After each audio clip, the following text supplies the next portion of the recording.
แต่ก็แขกคนที่มาร่วมในงานก็ต้องได้กินข้าวกินน้ำก็คืออาหารหลักๆเลยก็ต้องพากันอยู่เฮ็ดกินอาหารเอาเจอกันบ้านอาปอกนะผู้เล็กจุดนี่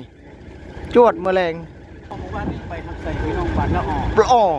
เมืองเซโปนจุดนั้นโอ้เอาบัดนี้เจอกันอยู่นี่บัดนี้เอานี่ลงเครื่องเสียงแล้วบัดนี้ฝั่งนี้กำลังอยู่ในขั้นตอนนึ่งข้าวอีกครั้งนึงพี่น้องนี่พอในใจสะดวกว่าพี่น้องเอ้ยเอาแต่ถ้าว่าจะเฮียนว่ายังทำเจ้าผักใจดีเขาในว่าฉันครบเลยมาทำเจ้าบ่าวปะนี้หนึ่ง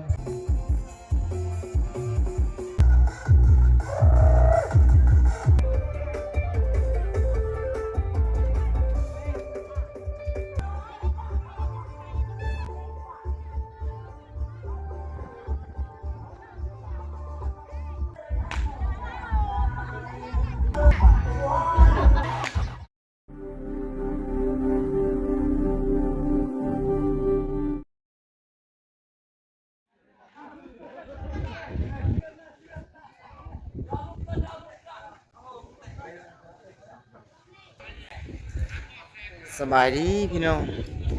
อยู่กับสลีอีกคลิปหนึ่งวันนี้อยู่ที่งานดองและงานแต่งงานอีกคลิปหนึ่งบ้านอาปอกหรือว่าบ้านนาผู้เล็กจุดนี้บ่ห่างจากบ้านสลีน่าจะอยู่ในบ่ฮอดกิโลจุดนี้จากบ้านสลีพี่น้องเนาะนี่แหละจุดเพื่อนแปลวสาวหลังนี้แหละพี่น้องเนาะบ้านอาปอกหรือว่าบ้านนาผู้เล็กจุดนี้บ้านใหญ่บ้านกว้างเผาบรูอีกจุดหนึ่งเจ้าบ่าวอยู่ที่บ้านพรพี่น้องบ้านพรเมืองพีนอันนี้ก็เป็นจุดเมืองพีนห่างจากบ้านสลีน่าจะอยู่ใน700 เมตรนี่แหละพี่น้องเนาะ700หรือ600 เมตร700 เมตรนี่แหละทางไอ้เพิ่นกำลังอยู่ในขั้นตอนทำอาหารในงัวนะเพิ่นมางัวในทางนั้นนะแบกงัวอยู่นะ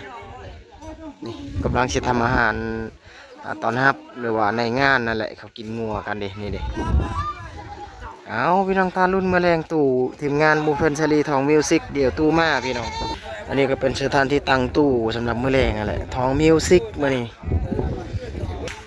เขากำลังดำเนินการทำอาหารอยู่พี่น้องสัตว์ใหญ่ก็คืองัวทางนานี่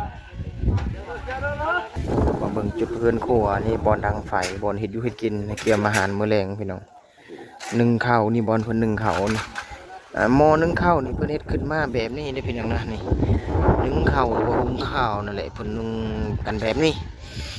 ไอ้น้องในหมู่บ้านเพิ่นก็ซอยกันเฮ็ดหมดหมู่บ้านนั่นแหละผู้หญิงผู้ชายก็แบ่งเวียกกันนี่ทางนี้อีกหม้อ 1.1นี่แหละงานแต่งของคนชนเผ่าบรูเห็นลายจุดลายบอลนะนี่บอลเห็ดอยู่เห็ดกินบอลนึ่งข้าวทำอาหารอันนี้ก็เป็นฟืนดังไฟที่เกี่ยมเผางัวเผาควายสัตว์ใหญ่นั่นแหละนี่เอาไปเห็ดงัวเลยนี่เผางัวดังไฟโอ้ไปสิดังจุดนั้นเพื่อนเจ้าสาวนี่แหละบัดนี้พี่น้องเนาะนี่บอลเพิ่นจากเผางัวแหละพี่น้องเกี่ยมบอลดังไฟอยู่ในขั้นตอนทำอาหารอยู่ทางนั้นสัตว์ใหญ่ทาตูมาก่อนพี่น้องจึงจะได้ถ่ายทำต่อเนื่องเก็บภาพบรรยากาศต่อเนื่องบัดนี้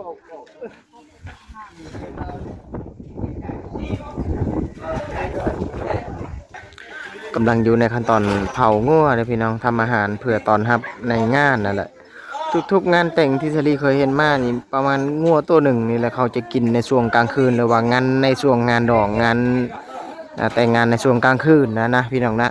แล้วก็มืออื่นในผู้เคนแล้วก็ส่งเจ้าสาวตามขั้นตอนที่สลีเคยเห็นมาหลายหมู่บ้านพี่น้องเกี่ยมฟืนเกี่ยมไฟพากันดังไฟจูดแล้วบัดนี้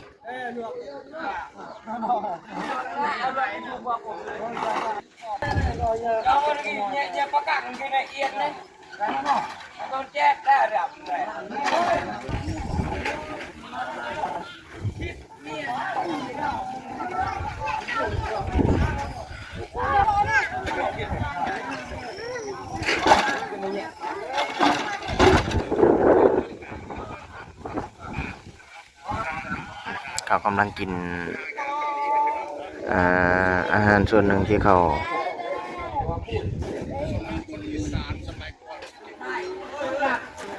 อีกฝั่งหนึ่งก็อยู่ในขั้นตอนกินแล้วก็ฝั่งนี้ก็เริ่มเผานี่ หลังจากที่เผางัวแล้วก็จะน่าจะ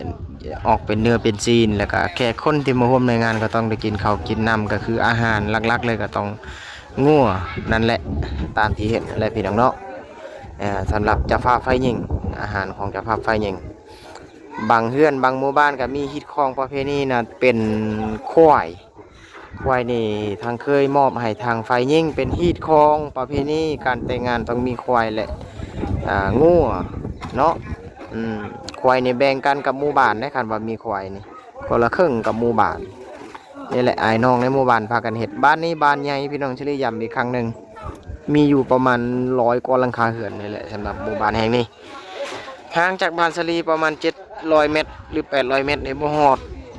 บ่ฮอดกิโลเมตรนะพี่น้องนะสำหรับบ้านหลังจากที่เขาเฮ็ดอยู่เฮ็ดกินในนั่นก็คืองัวควายนะพี่น้องนะในเทิงเฮือนนี่จะมีเสียงปุกปักเขาน่าจะเฮ็ดอาหารอยู่เดียวสลีขึ้นไปเบิ่งก่อนก็ทำอาหารงัวนั่นแหละเดี๋ยวเครื่องเสียงมาก็จะได้ติดตั้งเครื่องเสียงนะสลีบ่มีโอกาสได้ถ่ายทำพี่น้องนี่ดิอ๋อโถเขากำลังเฮ็ดลาบซีนเนื้ออยู่พี่น้องสลียันภาพโดนติดเรื่องนะสลีไทยเห็นพอประมาณนี้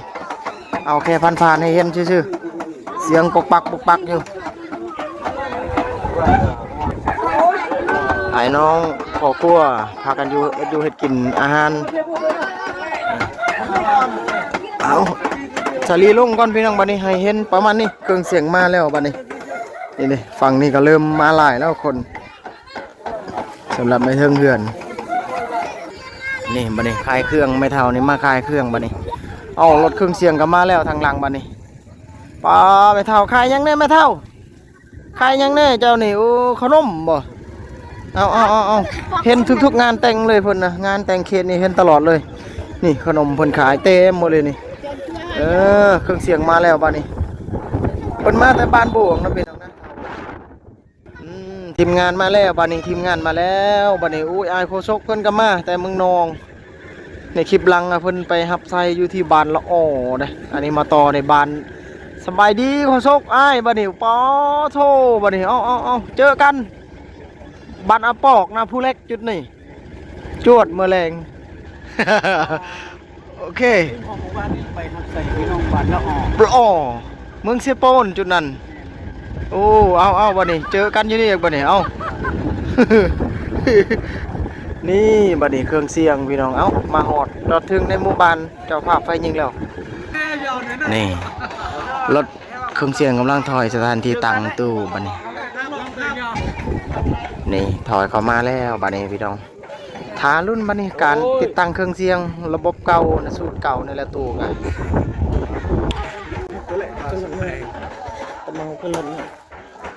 นี่ดิเครื่องเสียงบัดนี้นี่ดิโอ้ยเถ่าเพิ่นคลายแล้วบัดนี้คลายเครื่องแล้วบัดนี้เอาคลายสถานที่คลายเพิ่นเอาบัดนี้เอา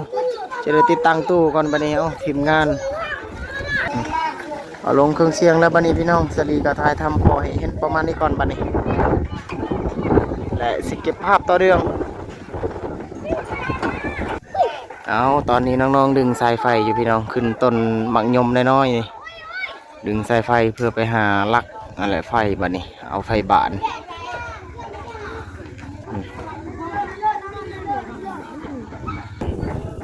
น้องเพิ่นมัดสายไฟแล้วพี่น้องบัดนี้นี่แหละขั้นตอนเพื่อสีเกิดขึ้นเครื่องเสียงต่างๆจุดนี้ขนมไม่เท่าเพิ่นนี่ข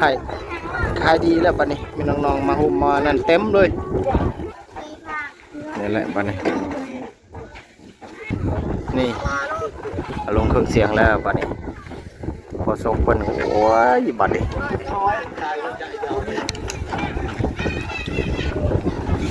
ตั้งตู้เบสก่อนบัดนี้แผ่นดินไหวดอก18สูตรเก่า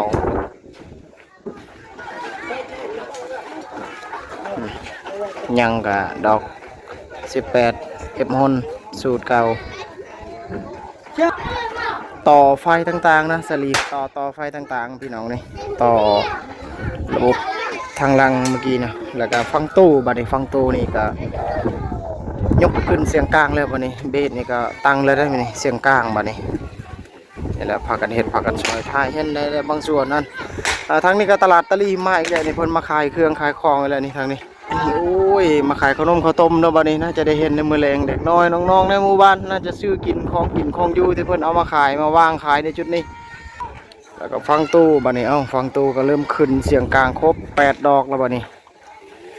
สูตรเก่าเลยพี่น้องถ้าผู้ใดที่จำชื่อได้ดีวงนี้บัดนี้นี่ล่ะ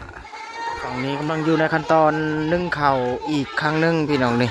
ในเวลาน่าจะอยู่ใน4 โมงแล้วตอนนี้โซโลมอนเลยเวียกสำหรับในจุดนี้ทางเอื้อยแม่ครัวเพิ่น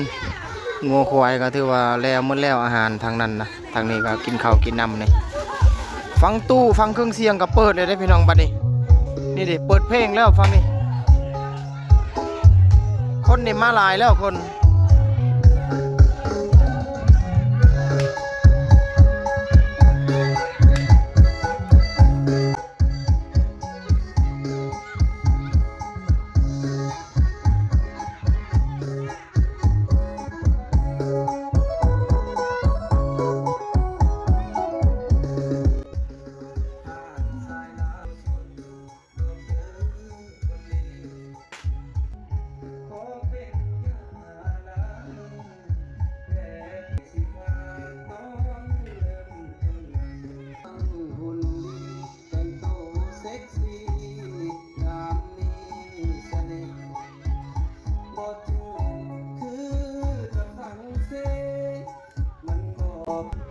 ฝั่งนี้ก็เอาเครื่องเอาของมาขายนี่ขายกับบ้านอื่นนั่นแหละพี่น้องจุดนี่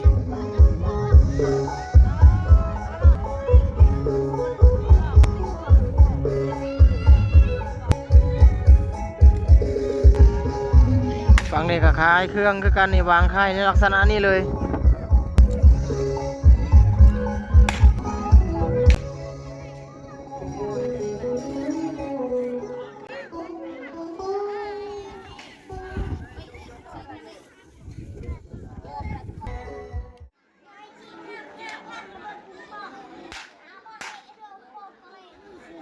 บรรยากาศตอนกลางคืนพี่น้องบัดนี้ตัดภาพมาอีกครั้งหนึ่งบัดนี้ตอนกลางคืนในเวลาประมาณ 7-8 โมงตอนนี้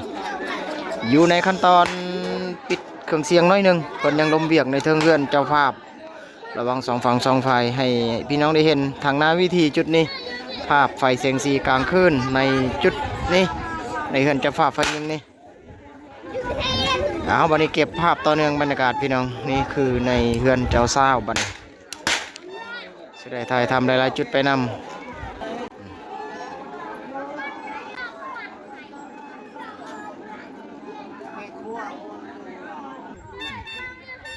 จุดหน้าวิธีเมื่อแรงนะ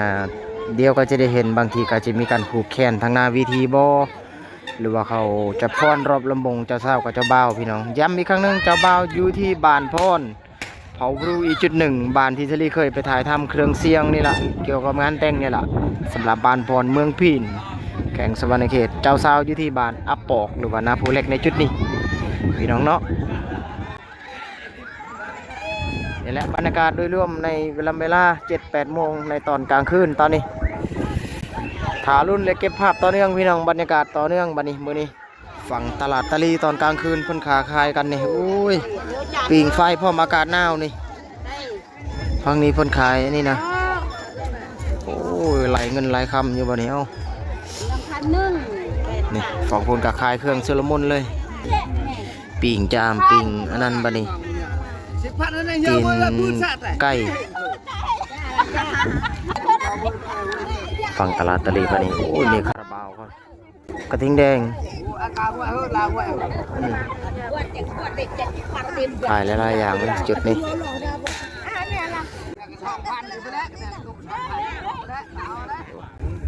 นี่มาเบิ่งฝั่งนี้ฝั่งมักแตงนี่โอ้ยขายดีจีบ่ทงมะเละไปช่วยหรือห่อทงมะเละนี่ก็เจิงไว้น่ะทับจนเจิงมันทง10,000 กีบพี่น้องพ่อซื้ออยู่อันนี้หมักสาลีข้าวโพดหมักแตงเอาบัดนี้ฝั่งนี้ก็ขายบัดนี้โอ้ยขายดีเลยบัดนี้นี่ปิ่งจามอยู่ฝั่งนี้โถ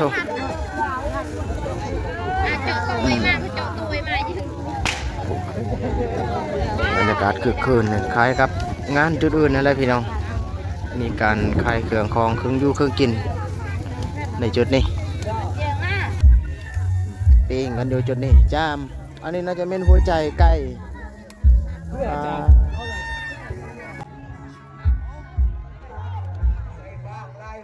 โอ้ยจะใส่เสื้อแขนสัตว์เอาใส่เสื้อแขนยาวนะเอากระทุบาเป็นห้องเป็นใหญ่จากพี่จากน้องเรือนนกทางพอใหญ่แม่ใหญ่เอาเลยกาตัวป่าหัวอาดเดี๋ยวเรามาเบิ่งการจัดรอบจัดระบบสามัคคีกันอย่าลืมเด้อพี่น้องเด้อจูบพืชจูบไผ่จูบเรือนในศาสตร์เนาะเจ้าถ้าว่ามันเป็นอันกินไผ่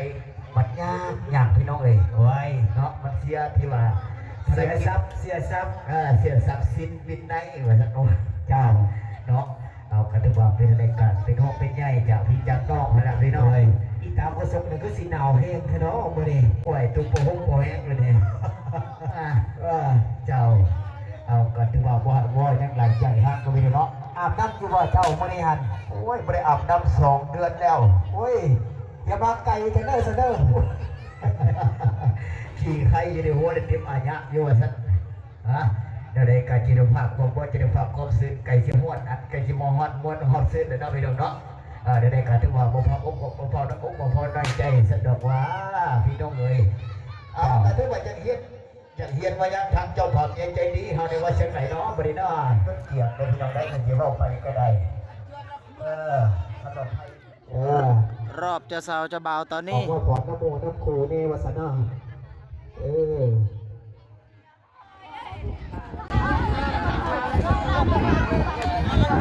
ร อบปฐมฤกษ์เจ้าสาวเจ้าบ่าว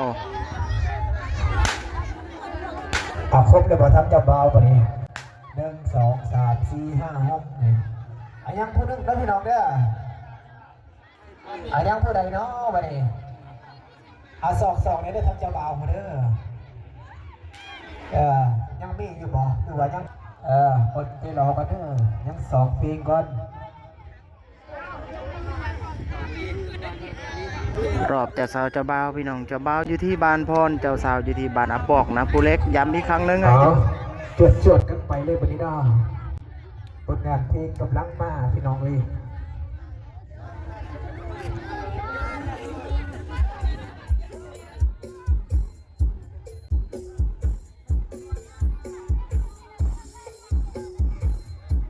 เอาเนาะแล้วจะมาแล้วเอาเด้อ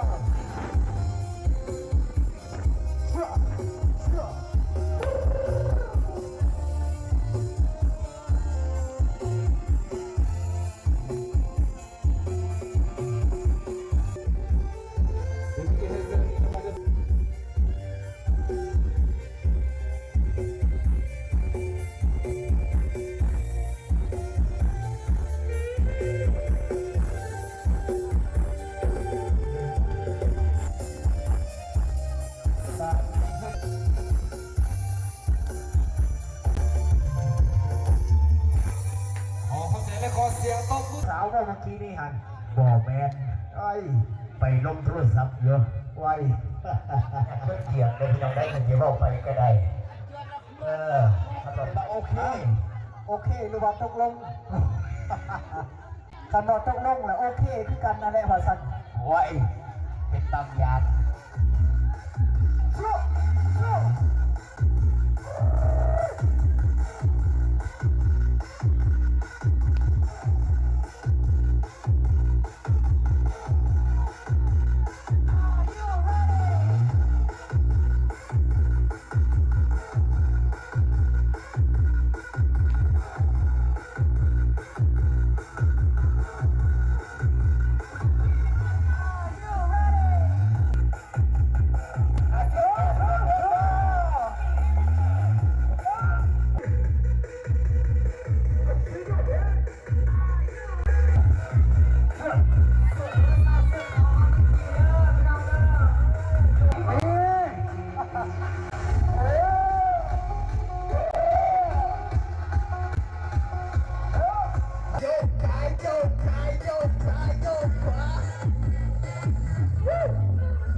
กันไปวสัญญา2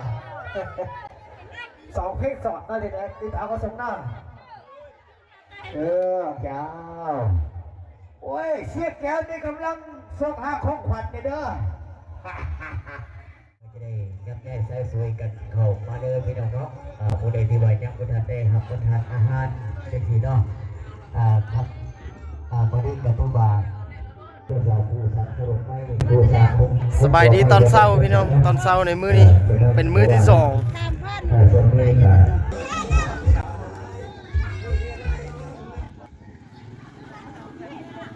ฝั่งนี้เจ้าสาวนี่กำลังกินข้าวกินน้ำนะพี่น้องกินข้าวแล้วน่าจะได้ผูกคอต่อแขนแล้วก็ส่งเจ้าสาวบัดนี้นี่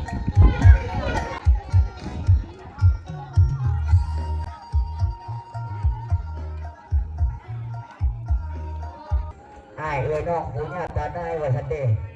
กาเกียงเทเดอร์เส้นเข้าไปผู้ขอต้องเห็นเลยอยู่ในขั้นตอนผูกแขนในตอนเช้านะพี่น้องตอนนี้ตอนมองหัดเวลาเลยต้องไปน้องน้องคุณแหละ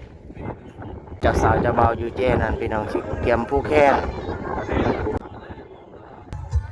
ฝั่งนี้ให้พากันเฮ็ดในจุดนี้แบ่งซีนงัวซีนควายได้แบบนี้ได้ทางนี้นี่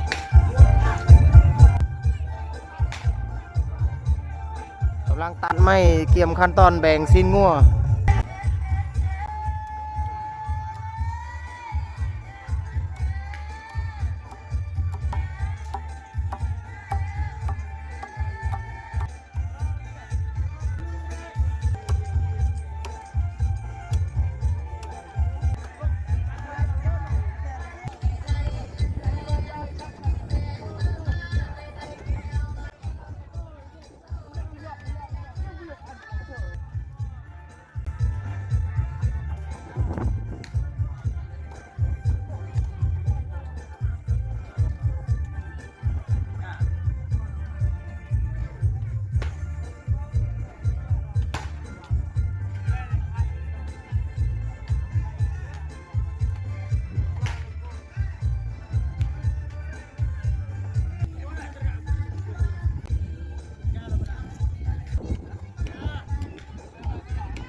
เอาพี่น้องจุดนั้นเขาเฮ็ดเกี่ยมดำเนินการก็คือ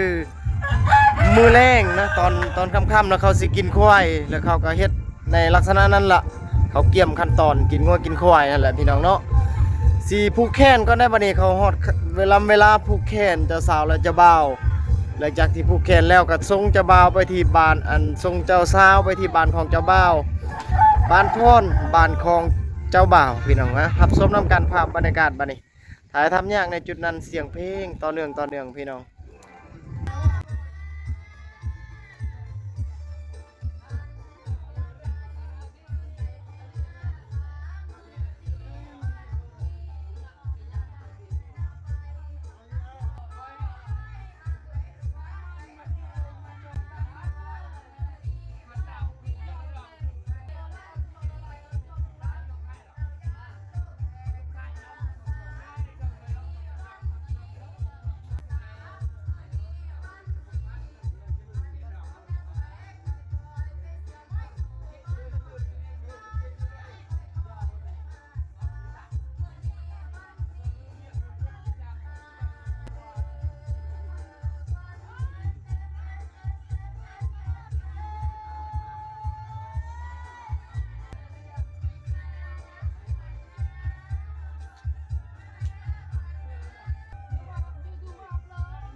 แล้วว่าเจ้าโคตรรุ่นตาก็แล้วกันพี่น้องทั้งส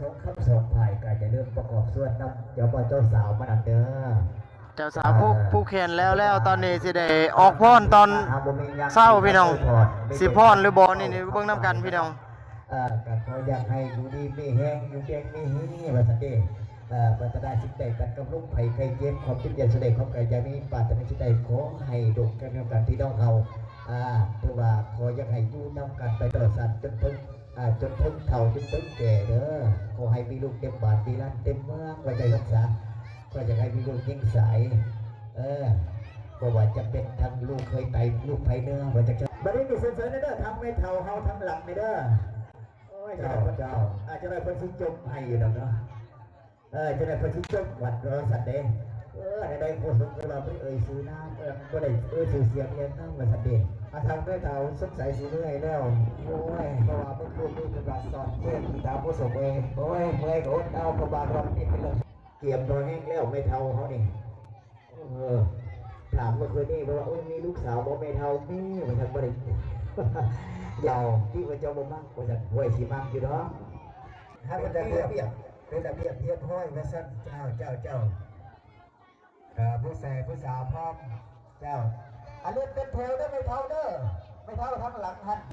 อันเลื่อนเป็นเทวเลื่อนเป็นเทวเลื่อนออกแบบว่าเว้นไว้ที่อะไรนะเนาะจดกันไปเลยบอกวันนี้สองครึ่ง3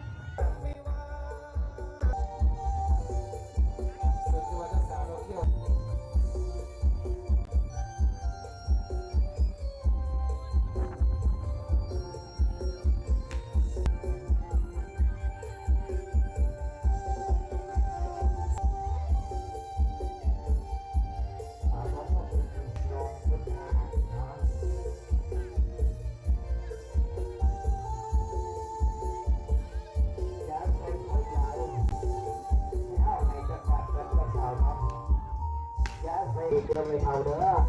เรียกเขาบอกเขามาเลย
ขั้นตอนส่งเจ้าสาวพี่น้องบัดนี้ตอนนี้กำลังสิขึ้นรถคันนี้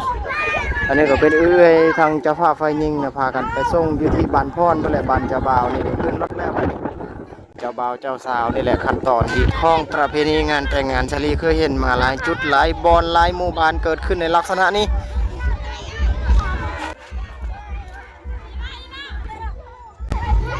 เอาขึ้นฟังนี่ก็พากันขึ้นนี่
ขั้นตอนทรงเจ้าสาวพี่น้องเอาประมาณนั่นแหละคือเจ้าสาวนั่นเดินทางไปที่บ้านของเจ้าบ่าวแล้วก็คือไปใช้ชีวิตอยู่ที่บ้านเจ้าบ่าวและอยู่เฮือนเจ้าบ่าวก็คือนั่นแหละฮีของประเพณีพี่น้องเนาะตามที่เชลี่เคยเห็นมาหลายจุดหลายบ่อนเอาพี่น้องมานี่ขั้นตอนในจุดนั้นเท่าที่เชลี่ถ่ายทำได้และถ่ายได้ในมื้อนี้ตอนนี้นี่กูเครื่องเสียงได้รถนี่เดินทางเมื่อแล้วพี่น้องสิถ่ายทำเก็บภาพเล็กน้อยให้พี่น้องได้เห็นในช่วงท้ายคลิปนี่แหละทีมงานพากันเมื่อบ้านเมื่อเฮือนแล้วบัดนี้กูเครื่องเสียงเต็มรถเลยบัดนี้เมื่อพี่น้องบัดนี้อนุญาตปิดคลิปนี้เอาประมาณนี้ไว้พบพ่อกันใหม่น่าจะบ้านกองหินอีกคลิปต่อไปในช่วงต่อไปเนาะเจอกันใหม่ในคลิปต่อไปพี่น้องบัดนี้ขอบคุณหลายๆที่ได้รับชมตั้งแต่ต้นจนฮอดนาทีนี้สมงนี่